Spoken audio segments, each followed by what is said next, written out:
Assalamualaikum warahmatullahi wabarakatuh. Di video kali ini, Miss Lia akan menjelaskan tentang sumber energi. Oke, nah berdasarkan kemampuan atau bisa tidaknya diperbarui, sumber energi itu dibagi menjadi dua macam. Ada energi terbarukan dan energi tak terbarukan.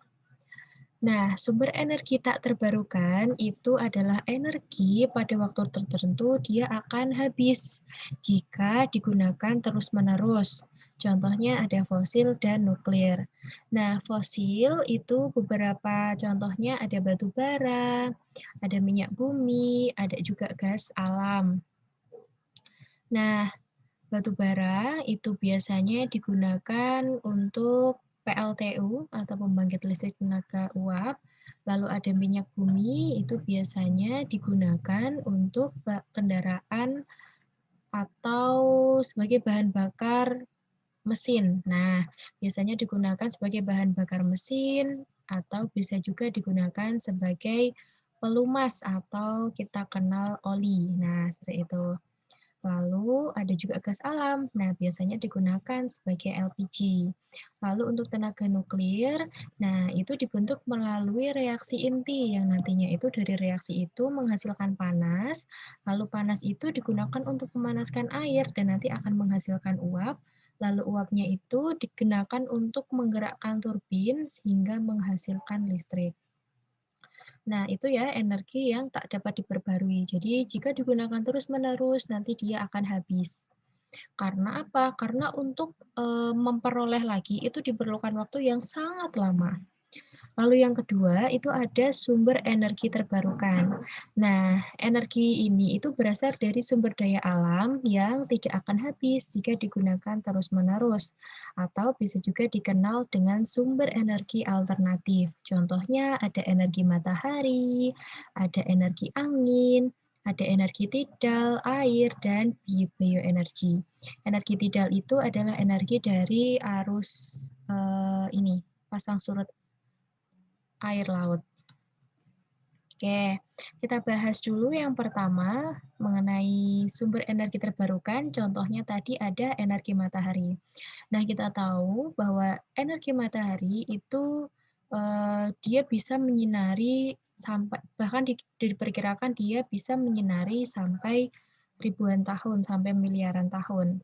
Jumlahnya itu sangat tidak terbatas, artinya sangat banyak sekali. Nah, energi matahari itu bisa digunakan langsung maupun diubah ke dalam bentuk yang lainnya. Contohnya, ketika digunakan secara langsung, itu bisa menghangatkan bumi. Lalu, tumbuhan juga menggunakan energi matahari untuk proses fotosintesis. Nah, kita sebagai manusia juga menggunakan energi matahari secara langsung dengan misal mengeringkan baju atau menjemur pakaian. Nah, gitu. Lalu ada juga panel surya, itu dia menggunakan sumber energi matahari yang turun ke bumi. Jadi melalui panel surya kita itu dapat memaksimalkan energi matahari yang turun di bumi. Nah, itu digunakan sebagai pembangkit listrik tenaga surya. Lalu yang kedua itu ada energi air. Nah, banyaknya sungai di Indonesia itu menjadi faktor utama Indonesia itu untuk memaksimalkan potensi energi air sebenarnya. Energi kinetik yang dimiliki oleh air itu mengalir dari hulu ke hilir lalu nanti menghasilkan arus. Nah, arus itu dimanfaatkan untuk menggerakkan turbin hingga nanti menghasilkan energi listrik. Oke, selanjutnya ada energi angin. Nah, energi kinetik yang dimiliki oleh angin itu juga mampu menggerakkan baling-baling pada kincir angin. Lalu bisa menggerakkan generator yang ada pada kincir sehingga nanti bisa menjadikan bisa diubah menjadi energi listrik atau biasanya itu disebut PLTP atau tenaga bayu. Nah, selanjutnya ini ada ada energi tidal. Nah, energi tidal itu dari gelombang air laut. Nah, dia juga menggunakan kincir seperti ini yang letaknya diletakkan di bawah air laut di dekat pantai. Nah, seperti ini. Nah, nanti kan pasang surut air laut itu kan nanti menghasilkan pergerakan kan. Nah, ketika nanti airnya itu tinggi, nah nanti dia akan mengalir. Nah, nanti akan ditampung pada ini, pada tampungan air yang ada di sini, bendungannya. Nah, nanti ketika arusnya itu ke sana, nanti akan menggerakkan turbin juga. Nah, ketika nanti pada air lautnya itu akan lebih rendah dari yang ada di tanggulnya ini, nanti arusnya itu akan kebalikannya. Nah, akan menggerakkan turbinnya sehingga nanti bisa menghasilkan energi. Nah, ini ada kekurangannya juga. Jadi, energi tidal yang menggunakan pemanfaatan kincir yang ada di dalam air ini, itu nanti bisa menyebabkan dampak negatif juga. Nah, dampak negatifnya itu, misal ada ikan yang ada di sini, nah itu nanti ketika dia terkena turbinnya itu akan mati. Atau bisa juga nanti mengganggu lalu lintas kapal yang ada di sekitarnya. Seperti itu. Lalu ada juga bioenergi untuk energi terbarukan. Nah, jadi bioenergi itu adalah energi yang komponen utamanya berasal dari makhluk hidup, bisa manusia, hewan, dan tumbuhan. Nah, dibagi menjadi dua macam, ada biomasa dan biogas. Jadi untuk biomasa itu partikel utamanya material zat padat, lalu biogas itu adalah material gas. Oke.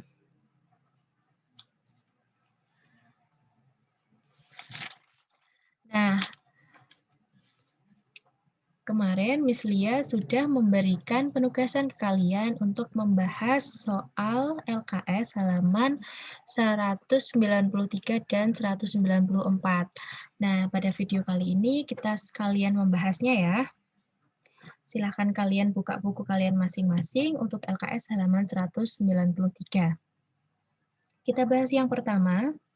Soal yang pertama yaitu untuk mengurangi ketergantungan pada bahan bakar minyak, mulai dihasilkan bioenergi yang dibuat dari pengolahan sumber energi terbarukan. Salah satu kelebihan energi terbarukan adalah apa? Jawabannya yaitu adalah B, sedikit menimbulkan polusi. Nah, jadi energi terbarukan itu keunggulannya yaitu sedikit menimbulkan energi atau bisa juga ramah lingkungan. Nah, jadi nomor 1 jawabannya B. Nomor 2, sumber energi terbarukan ditunjukkan oleh angka. Jadi di situ ada gambar, yang pertama itu ada sel surya, yang kedua itu ada gas LPG, dan yang ketiga itu adalah gambar pembangkit listrik tenaga mikrohidro. Nah, dari air ya. Lalu yang keempat, itu apa? Bensin ya, yang biasanya dijual-jual di warung-warung.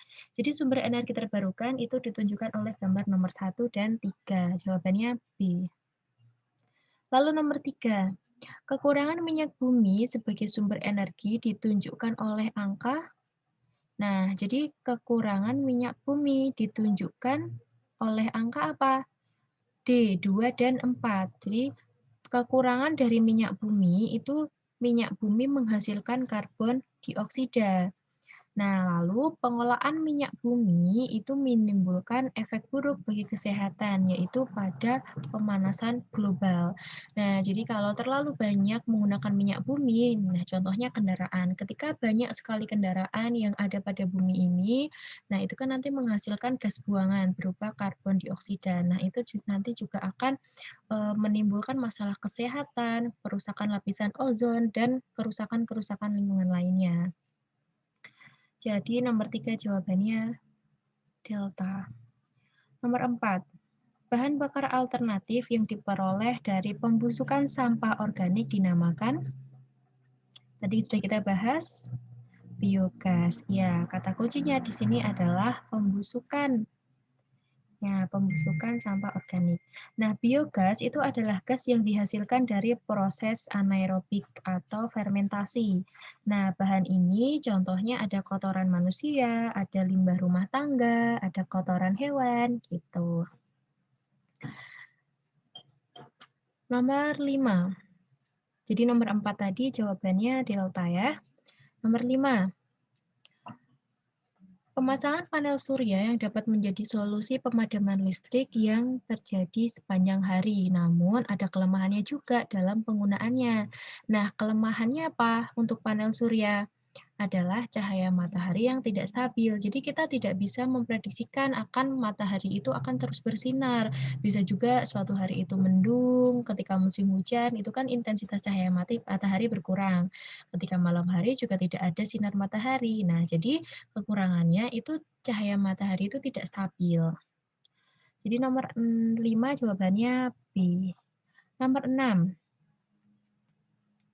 Konsep energi alternatif yang digunakan di India dan Inggris.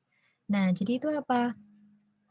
Dalam mengembangkan energi, India mengumpulkan kotoran binatang yang dibentuk menjadi lempengan dan digunakan untuk memasak. Sementara itu, Inggris kotoran ayam dikumpulkan dan dikeringkan. Kotoran ayam yang telah kering dibakar dan dimanfaatkan untuk memanaskan air. Hasil pemanasan air tersebut akan menghasilkan uap yang digunakan untuk menghasilkan listrik. Nah, berarti itu apa tadi? Itu namanya adalah biomasa. Nah, biomasa itu adalah sumber energi yang berasal dari tanaman atau hewan. Nah, biasanya biomasa ini juga dimanfaatkan untuk menghasilkan bahan bakar mesin. Itu. Jadi nomor 6 jawabannya C. Nomor 7. Nah, ini kasusnya di Indonesia.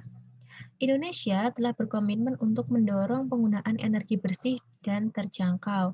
Salah satu upaya untuk memenuhi komitmen tersebut adalah menggunakan biodiesel. Penggunaan ini dilakukan untuk mengurangi konsumsi minyak dan memperluas penggunaan energi terbarukan.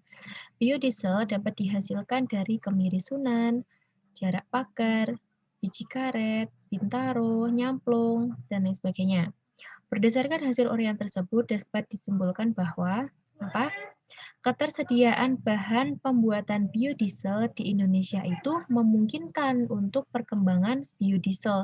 Jadi sekian banyaknya bahan baku yang ada di Indonesia itu sangat memungkinkan untuk perkembangan biodiesel. Nah, sebenarnya sangat bisa dimanfaatkan. Jadi nomor 7 jawabannya C. Nomor 8. Angin dapat dimanfaatkan untuk memutar kincir. Ketika kincir dihubungkan dengan generator, akan dihasilkan energi listrik. Kekurangan dan kelebihan penggunaan angin dalam menggerakkan kincir adalah, nah, kelebihannya itu apa? Kelebihannya itu dia bebas polusi udara dan membutuhkan lahan yang sedikit. Tapi kekurangannya itu tidak stabil karena angin itu berhembusnya juga tidak stabil. Bisa diprediksi tetapi tidak stabil. Jadi jawabannya A. Nomor 9. Nuklir dapat digunakan dalam proses pembangkitan energi listrik. Proses yang benar dalam penggunaan nuklir adalah, nah, jadi proses penggunaan nuklir yang seperti misalnya bahas di video awal tadi, reaksi nuklir itu bisa menghasilkan panas yang digunakan untuk memanaskan air. Lalu, kan airnya nanti menguap kan? Nah, lah uap air itu akan menggerakkan turbin generator. Nah, jadi jawabannya 9C. Oke, nomor 10. Jadi berdasarkan gambar tersebut, penggunaan panas bumi yang benar adalah nomor 10 itu gimana? Itu sudah sangat jelas bahwa dari panas bumi yang ada di bawah itu nanti naik akan disalurkan untuk menggerakkan turbin. Jadi jawabannya B. Uap panas disalurkan langsung sehingga memutar turbin dan generator. Jadi jawabannya B ya, nomor 10. Oke, lanjut untuk yang isian singkat. Batu bara dikatakan sebagai sumber energi tidak terbarukan karena apa? Karena proses pembentukannya sangat lama. Jadi batu bara kan dari fosil. Nah, untuk pembentukan fosil itu pun memerlukan waktu yang sangat lama. Nomor 2, kotoran binatang dapat digunakan sebagai energi alternatif, dinamakan biogas. Tadi kita sudah bahas di awal. Nomor 3, contoh jenis energi terbarukan antara lain, ada apa aja tadi? Ada banyak ya. Nah, di sini misalnya sebutkan 3 aja nih. Ada angin, ada air, ada panas bumi. Nomor 4, Pembangkit listrik yang menggunakan gerakan pasang surut air laut memiliki kekurangan, yaitu, nah, ditidal tadi itu loh yang sudah kita bahas, kekurangannya apa? Mengganggu pergerakan kapal, mengganggu migrasi air laut juga bisa, lalu bisa membunuh ikan yang melewati turbin. Nah, itu kekurangannya. Nomor 5, pada sel surya, sumber energi yang digunakan berupa jelas, panel surya atau sel surya itu sumber energi yang digunakan adalah cahaya matahari. Oke, untuk hari ini kita cukupkan sekian pembahasan mengenai sumber energi dan juga pembahasan LKS halaman 193 sampai 194. Sekian, terima kasih. Wassalamualaikum warahmatullahi wabarakatuh.